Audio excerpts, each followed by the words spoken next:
Welcome to the Learning Pines YouTube. We hope this video helps. You start by preparing the account. Open Play Store, go to Account Settings, and confirm your current country so you don't lose purchases. Next, add a payment method tied to the target country or top up Google Play balance there. This is why payment matters, since Google uses it to validate region. Once done, clear Play Store cache to force refresh, and make sure you back up any app data. That prevents accidental loss when the store switches countries. Now you switch country.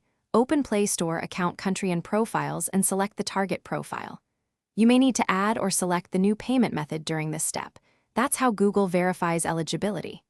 If Play Store doesn't show the option, clear data, restart the app, and try while connected to a local IP, but avoid relying on VPN alone because Google prefers payment-based validation. After selection, let the store refresh. You'll see localized content and pricing. Finish by installing or updating apps from the new store and verifying subscription billing addresses. Subscriptions can behave differently across countries, so confirm charges. Keep in mind you can change Play Store country only about once per year, so plan ahead.